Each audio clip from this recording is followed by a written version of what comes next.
அல்லேலூயா. யாராயிருந்தாலும் தேவ சமூகத்தில் வளரணுமே தவிர விழக்கூடாது, நடக்கணுமே தவிர நடுங்கக்கூடாது. அல்லேலூயா. என்ன வந்தாலும் எது வந்தாலும் எல்லாவற்றையும் தாண்டி கர்த்தருடைய பாதத்தை நோக்கி போகிறது தான் நம்முடைய கிறிஸ்தவ வாழ்க்கையாக இருக்க வேண்டும். அல்லேலூயா. இந்த ஸ்திரீ வழிதப்பி போன ஸ்திரீயை போல ஆகக்கூடாது. அவள் கடந்து வந்த பாதையெல்லாம் மறந்து விட்டாள், மறந்து பாவத்தில் விழுந்து விட்டாள். அவளுக்கு ஆண்டவர் வச்ச பேரு வேசின்னு கீழே படித்தா தெரியும். அல்லேலூயா. அவள் வேசித்தனம் புரிந்தாய். அப்போ தேவனுடைய கோபம் எவ்வளவு பற்றி எரியும். நான் உன்னை எவ்வளோ அழகுபடுத்தி வைத்திருக்கிறேன், எவ்வளோ உயர்வாய் வைத்திருக்கிறேன், எவ்வளோ ஆசீர்வாதமாய் நடத்தி வந்திருக்கிறேன், ஆனால் நீ இனி பின்னிட்டு போகலாமா என்ற கேள்விதான் இன்றைக்கு சண்டே. அல்லேலூயா. ஆண்டவர் கேட்கிற கேள்வி. இன்றைக்கு ஞானஸ்தானம் எடுத்திருக்கிற லட்சக்கணக்கான மக்கள் தமிழ்நாட்டிலே உண்டு. இன்றைக்கு அவர்களெல்லாம் சிந்தித்து பார்க்க வேண்டும். ஞானஸ்தானத்திற்கு முன் நீ எவ்வளவோ பாவம் செய்திருக்கிறாய், ஞானஸ்தானத்துக்கு பிறகு ஏன் இந்த பாவங்களை செய்திருக்கிறாய் என்று ஆண்டவராகிய தேவன் இன்று உங்களுக்கு கேட்கிறார் ஒரு கேள்வி. அல்லேலூயா. அவை ஞானஸ்தானம் எடுத்த பிறகுதான் அநேகர் பாவங்களை அதிகமாய் செய்வது வழக்கம். ஏனென்று சொன்னால் சாத்தான் பள்ளத்தாக்கிலே போடுவான். சாத்தானுக்கு இடம் கொடுத்தால் பாவம் செய்யும் பாக்கியம் உங்களுக்கு கட்டாயம் உண்டாயிருக்கும். ஞானஸ்தானத்திற்கு முன்னாடி அறிந்தோ அறியாமலேயோ நம்ம சோதிக்கப்படும் பொழுது அகப்படுவோம். ஆனால் ஞானஸ்தானம் எடுத்த பிறகு நம்ம அகப்படுறோன்னா அதுக்கு பேர் திமிரு. அல்லேலூயா. அகங்காரம். அல்லேலூயா. நீ வேகமாய் ஓடும் பெண் ஒட்டகம், நீ அடித்து பாழாக்கிடுவார். அல்லேலூயா. ஆகவே ஞானஸ்தானம் எடுக்கிறவர்கள் நன்றாய் யோசிங்க, எடுத்த பிறகு நன்றாய் சிந்திங்க. அல்லேலூயா. எந்த ஒரு சூழ்நிலையிலும் பாவத்தை நாம் செய்யக்கூடாது. அதற்கு தான் அந்த உடன்படிக்கை ஞானஸ்தானம். அல்லேலூயா. சாத்தான் வந்து மடியில் போடுவான், நிறைய பேரை மடியில் போடுவான். ஆகவே மடியில் போடுற எல்லாவற்றையும் நம்ம எடுத்து சாப்பிடக்கூடாது. அப்புறம் ஏவாள் மாதிரி ஆயிட வேண்டிய நிலைமை வந்துடும். அல்லேலூயா. இப்போ ஞானஸ்தானம் எடுப்பதற்கு முன்பாக கொஞ்சம் கிருபை நமக்கு கிடைக்கும். ஞானஸ்தானம் எடுத்த பிறகு கிருபையே கிடைக்காது, அடிதான் கிடைக்கும். இன்றைக்கு லட்சக்கணக்கான மக்கள், கோடிக்கணக்கான மக்கள் ஞானஸ்தானம் எடுத்த பிறகு தான் விபச்சாரத்தை ஆரம்பிக்கிறார்கள். சாத்தான் அவிதமாய் அவர்களை பக்குவப்படுத்தி அழித்து கொண்டிருக்கிறது. திருநெல்வேலி தூத்துக்குடி ரோட்டில் ஒரு சகோதரி ஒரு முறை என்னிடத்தில் ஒரு விண்ணப்பம் பண்ணினாள். பிரதர், சாயங்காலம் வேலையானால் நான் ஒரு மல்லிப்பூ வாங்கி கூந்தலில் வச்சுருவேன். புருஷன் எவ்வளோ சொன்னாலும் கேட்க மாட்டேன், நான் போயிடுவேன். நான் பஸ் ஸ்டாண்ட் ரயில்வே ஸ்டேஷன் போய் எனக்கு பிடித்த ஒரு வாலிபனை தான் கண்ணு கொண்டு ஒரு சைட் அடிப்பாளாம். நடந்த சம்பவம். என்ன, கண்ணு கொண்டு தானே சைட் அடிக்க முடியும். சைட் அடித்த உடனே அந்த பையன் சிரிப்பான். அப்படியே கூட்டி புதருக்குள்ளே கொண்டு போகிறது, அப்படியே பாவத்தை செய்கிறது. வீட்டில் வந்து ரொம்ப ஆள்றது, நான் பாவம் செய்தேன்னு புருஷன்கிட்ட சொல்கிறது. புருஷன் நல்லா மிதிப்பான், அதுக்கப்புறம் விட்டுருவான். இப்படியே போராட்டம் நடந்து கொண்டிருந்தது. எத்தனையோ முறையே சாத்தானை ஜெயிப்பதற்கு அவளுக்கு நான் ஒரு வழியை சொல்லி கொடுத்தேன். இந்த வகையான இச்சை ரோகத்தை ஜெயிக்க வேண்டுமானால் நீ ஒரு பொருத்தனை தான் செலுத்த வேண்டும் என்று சொன்னேன். அவள் கேட்கவில்லை. ஆனால் என்ன நடந்தது என்று சொன்னாள், நீ செய்த பாவத்து நிமித்தம் உன் புருஷனை அடித்து உன் மடியில் போடுவேன்னு சொன்னார். புருஷனை அடித்து மடியில் போடுவேன்னு சொன்னார். அப்போ விபச்சாரம் செய்த ஸ்திரீயை உயிரோடு வச்சிருவார். அது கொஞ்சம் கொஞ்சமாக நறுக்கி கொள்வது வேண்டியது. ஆனால் சும்மா இருந்தால் புருஷனை டப்புன்னு அடித்து டப்புன்னு கொன்னார், கொல்லுவேன்னு சொன்னார். ஆனால் ஆண்டவர் கொல்லுவாரா என்று கேட்டு எனக்கு விரோதமாக சில டயலாக்கெல்லாம் அவள் கொடுத்தான்னு. அப்புறம் 2 வருஷம் தாண்டி 2 பிள்ளைகளையும் அவள் ஒரு அனாதை மடத்தில் சேர்த்து விட்டு, புஸ்தகம் வாங்க காசு இல்லை, எக்ஸ்ட்ரா செலவு காசு இல்லை, கொஞ்சம் கொடுப்பீங்களான்னு என்கிட்ட கேட்டான். அப்போ கேட்டேன், இது எங்கேயோ கேட்ட குரல், யார் நீ? அப்போ சொல்ல, என் பேர் ஜெசி. ஞாபகம் இருக்கா பாஸ்டர், எங்களோட பொருத்தனை கேட்டு ரொம்ப திட்டுனல்ல, அது நான் தான். எப்படி இருக்கேன்னு கேட்குறேன். சொன்ன மாதிரி அதே வருஷத்தில் ஒரு கிறிஸ்மஸ் நாளைக்கு என் புருஷனை அடித்து என் மடியில் போட்டுட்டார். சும்மா இருந்தவர் ஒரு ஸ்ட்ரோக் வந்து செத்து போயிட்டார். அவர் அன்றாடம் கூலி வேலை சம்பாதிச்சா தான் என் வீட்டில் 1000 ரூபாய் 500 ரூபாய் பார்க்க முடியும். சம்பாத்தியம் போயிடுச்சு. அப்புறம் என்ன, நான் புருஷன் அடிக்கப்பட்ட பிறகு விபச்சாரத்தையும் நிறுத்தி விட்டேன். அடி விழுந்த பிறகு தான் விபச்சாரத்தை நிறுத்தி விடுகிறாள். வேறு வழி இல்லை. அப்புறமா சாப்பிட வழி இல்லை. நான் போகிற ஆர்சி சர்ச்சில் ஒரு மடம் இருந்தது. என் பிள்ளைகளை அங்கே சேர்த்து விட்டேன். அங்கே படிக்க வைக்கிறாங்க. ஆனால் பிள்ளைகளுக்கு தேவையான உணவுகளை என்னால் கொடுக்க முடியலை. நான் அந்த வீட்டில் அந்த ஆலயத்தில் ஒரு ஆயா வேலை பார்க்குறேன். பத்தாது, ஏதாவது ஹெல்ப் பண்ணுங்கன்னு கேட்குறாங்க. புருஷனை இழந்த பிறகு தான் ஞானம் சிலருக்கு கிடைக்கிறது. ஆகவே நாம் செய்கிற ஒவ்வொரு பாவத்திற்கும் தண்டனை நமக்கு லேட்டாக கிடைக்கும். முந்தி கிடைக்கிறது பாவம் செய்யாத புருஷர்களுக்கு. அதை திருப்பியும் போடலாம். அதாவது ஒரு ஆண்கள் விபச்சாரம் பண்ணுவார்கள், ஆனால் அவர்கள் செய்கிற அந்த பாவத்திற்கு தண்டனை இவர்களுக்கு லேட்டாக கிடைக்கும், பொண்டாட்டிக்கு சீக்கிரமாக கிடைக்கும். அடித்து தூக்கிடுவார். அல்லேலூயா. அவர் அடிக்கிறதுலையும் வல்லவர், தூக்குறதுலையும் சர்வ வல்லவர். அல்லேலூயா. பாவத்து நிமித்தம் உன்னை அடித்து பாழாக்குவேன் என்று தான் வேதம் சொல்லுகிறது. மீக 6:13 வாசித்து பார்க்கலாம். அல்லேலூயா. மீக 6ஆம் அதிகாரம் 13வது வசனம்.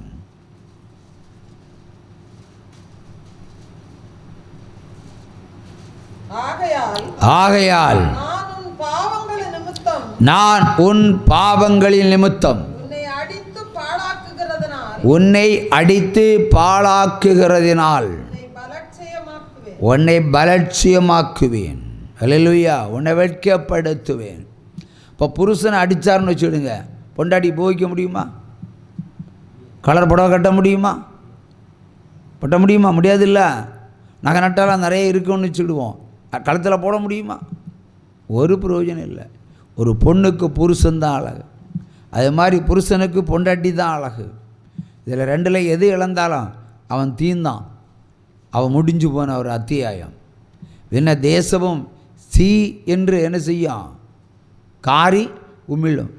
புருஷனை இழந்த ஒரு ஸ்திரீ பஸ் ஸ்டாண்டில் ஒரு பையன்கிட்ட பேசுனா அதுக்கு பேர் என்ன? யதார்த்தமாக பேசுவாங்க. என்ன பேர்? ஆனால் புருஷனையும் தீத்தா, நான் அந்த பையன் கூட ஏதோ ரீல் விட்டுட்டுருக்கிறான். தப்பான கண்ணோட்டம் வந்துடும். இங்கே செம்மையாக நடந்தாலும் நீங்கள் அதுக்கப்புறம் திருந்தி வாழ்ந்தாலும் எந்த பிரயோஜனமும் கிடையாது. அவை புருஷன் மனைவி 2 பேரும் உயிரோடு இருக்கிற காலத்தில் ஒவ்வொருவரும் ஒரு பரிசுத்தமான ஒரு வாழ்க்கையை ஆரம்பித்தால் வாழ்க்கை என்றென்றைக்கும் இனிதாக இருக்கும். ஹல்லேலூயா. கடந்ததை நினைத்து கலங்காதே, நடந்ததை மறந்து விடு. கடந்ததை நினைத்து கலங்காதே, நடந்ததை மறந்து விடு. கர்த்தர் புதியன செய்திடுவார், கர்த்தர் புதியன செய்திடுவார். அதை இன்றே நீ காண்பாய், அதை இன்றே நீ காண்பாய். அல்லேலூயா. ஆகவே இன்றைக்கு நம்ம கடந்த காலத்தில் இருக்கிறது எல்லாவற்றையும் விட்டு விடுவோம். இனி கர்த்தருடைய வார்த்தையின்படி வாழ்வோம் என்று உடன்படிக்கை பண்ணுவோம். ஹல்லேலூயா. இந்த உடன்படிக்கையை மீறினால் என் கர்த்தருடைய பிள்ளைகளாக நான் வாழ்வோம் என்று சொல்லி ஆனால் வாழாமல் இருந்தால் ஆண்டவர் அடித்து பாழாக்குவார். எரேமியா 34:18 கூட வாசிப்போம். ஹல்லேலூயா.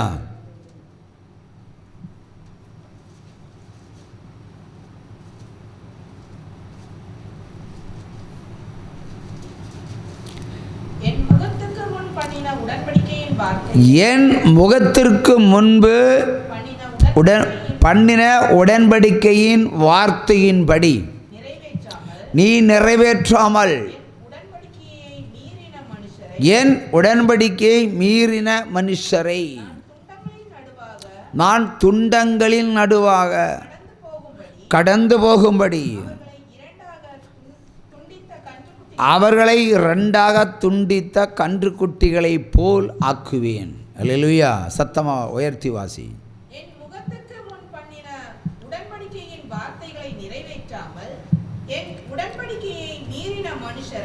நான் துண்டங்களின் நடுவாக கடந்து போகும்படி அவர்களை இரண்டாக துண்டித்த கன்றுக்குட்டிகளைப் போல் ஆக்கிவிடுவேன். இன்னொரு முறை, என் முகத்துக்கு முன் பண்ணின உடன்படிக்கையின் வார்த்தைகளை நிறைவேற்றாமல் என் உடன்படிக்கையை மீறின மனுஷரை நான் துண்டங்களின் நடுவாக கடந்து போகும்படி அவர்களை இரண்டாக துண்டித்த கன்றுக்குட்டிகளைப் போல் ஆக்குவேன். இன்னொரு முறை, என் முகத்துக்கு முன் பண்ணின உடன்படிக்கையின் வார்த்தைகளை நிறைவேற்றாமல் என் உடன்படிக்கையை மீறின மனுஷரை நான் துண்டங்களின் நடுவாக கடந்து போகும்படி அவர்களை இரண்டாக துண்டித்த கன்றுக்குட்டிகளைப் போல் ஆக்குவேன். ஆமென், அல்லேலூயா. தமிழ்நாட்டில் எந்த சபையிலே மூலிஸ்தானம் எடுத்தாலும் சரி, எந்த விதமான ஞானஸ்தானம் எடுத்தாலும் சரி, ஞானஸ்தானம் எடுப்பதற்கு முன்பாக என்ன சொல்லுவீங்க? ஆண்டவரே, நான் இனி ஒரு பாவம் செய்ய மாட்டேன். நான் அப்பாவை திட்ட மாட்டேன், அம்மாவை திட்ட மாட்டேன், தப்பு பண்ண மாட்டேன், பொய் பேச மாட்டேன், களவு செய்ய மாட்டேன், திருட மாட்டேன், இச்சை கொள்ள மாட்டேன், விபச்சாரம் பண்ண மாட்டேன், உமக்கு தேவனுடைய வார்த்தையின்படி எல்லாம் நடப்பேன், கீழ்ப்படி வேண்டுதான் சொல்லுவோம். சொல்லித்தான் அந்த ஞானஸ்தானம் எடுப்போம், இல்லையா? இப்போ ஞானஸ்தானம் என்பது ஒரு உடன்படிக்கை என்று வைத்துக்கொள்வோம், உடன்படிக்கை தான். ஆனால் ஞானஸ்தானத்துக்கு பிறகு இதெல்லாம் மீறினால், இந்த பாவ வாழ்க்கையை நீங்கள் பிரவேசித்தால் என்ன செய்வார்? ஒரு கன்றுக்குட்டியை ரெண்டாக வெட்டினா ரெண்டு துண்டாக மாறும், இல்லையா? ஆகிய உங்களையும் அவிதமாய் ஆக்குவேன் என்று மிரட்டி த்ரெட்டன் பண்ணி சொல்லுகிறார் கர்த்தர். அல்லேலூயா, அல்லேலூயா. அதாவது ரெண்டாக வெட்டி போடுவேன், உன் ஹார்ட்டை ரெண்டாக பொளந்து போடுவாங்க, இல்லை வயரை கிழிச்சிருவாங்க, இல்லை காலை முறிச்சிருவாங்க, இல்லை தலையை ரெண்டாக பிளந்து மூளையை எடுத்து மாற்றிடுவாங்க, அக்கு வேறு ஆணி வேறையாக பாட்டு பிரிச்சிருவாங்க மருத்துவர்கள். அப்படி பிரிக்க ஆண்டவர் ஒப்பு கொடுத்துருவார். அல்லேலூயா, அல்லேலூயா. தேவாதி தேவன் வார்த்தை என்பது ஜீவனுள்ள வார்த்தைகள், அதை அலட்சியம் பண்ணக்கூடாது. அல்லேலூயா, அலட்சியம் பண்ணக்கூடாது. அவருடைய வார்த்தையின்படி தான் அவரவருக்கு அளப்பார், அவருடைய விசுவாசத்தின்படி தான் அவரவருக்கு கொடுப்பார். அவரவர் செய்த பாவத்து நிமித்தம் அவரவருக்கு தண்டனைகள் உண்டாகும். அல்லேலூயா.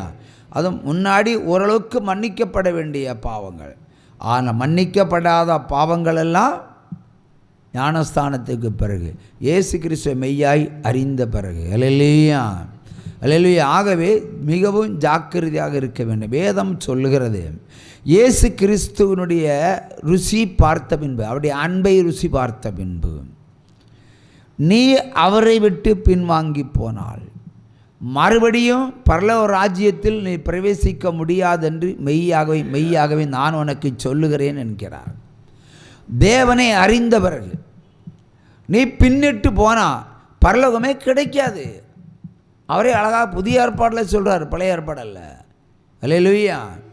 ஆகவே பின்னிட்டு போகக்கூடாது, நம்ம முன்னிட்டு தான் போகணும். பரிசுத்தம் என்ற பாதையில் கடந்து போகணும். எல்லாவற்றையும், அதாவது எல்லாவற்றையும் அபயங்களையும் பரிசுத்தமாக்குற நாள் தான் இந்த ஞானஸ்தானத்தினுடைய நாள். பரிசுத்தம் அடைகிற நாள் அதுதான். ஆனால் சாத்தான் விட மாட்டான்.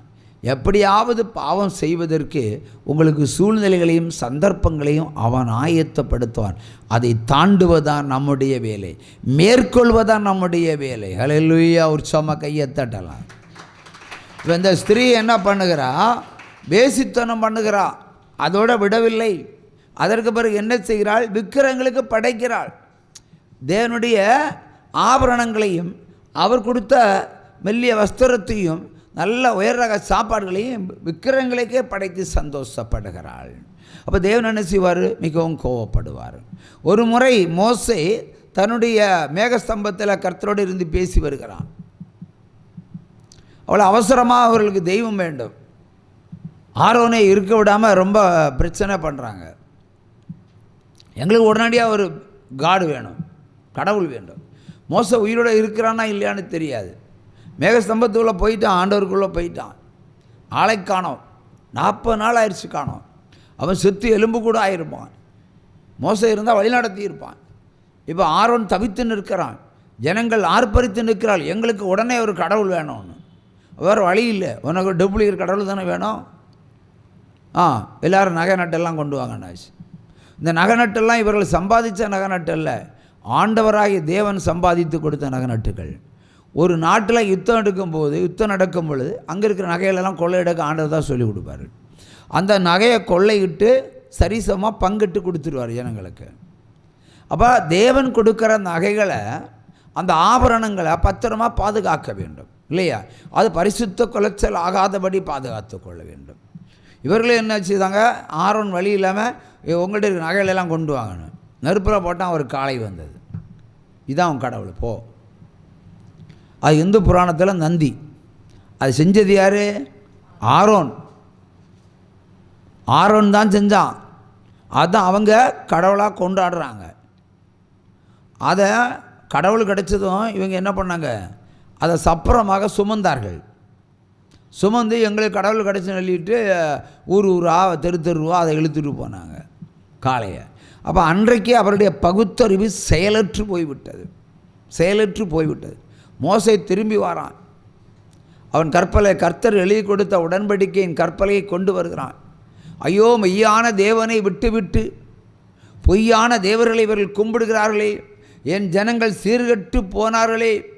ஆண்டவர் அடிக்கடி சொல்வார், வணங்கா கழுத்துள்ள ஜனங்கள் இப்பொழுது அது மெய்ப்பித்து விட்டார்கள் என்று கோபத்தில் கர்த்தரால் எழுதப்பட்ட உடன்படிக்கை பலகையை கீழே போட்டு உடைத்து நொறுக்கினான்.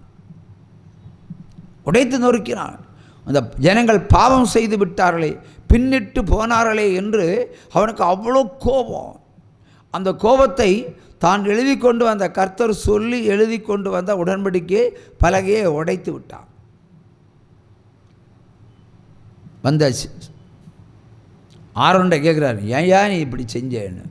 என்ன இருக்க விடல, சும்மா ஒரு கடவுள் வேணும்னு கேட்டாங்க, நகையை கொண்டு வாருங்கன்னு. நகை உரி அது ஒரு காளையாக வந்தது, அதை எடுத்து கொடுத்தேன், இதான் போய் கும்பிடுங்கன்னு. ஜனங்கள் வழி தப்பி போவதற்கு ஒரு வழியை ஆரோன் விதைத்தான். அதை பின்பற்றினார்கள். அல்லேலூயா. மோசே என்ன செய்தான், அந்த காளையை சுட்டு பொடிச்சான். பொடியாக்கி தவிடு மாதிரி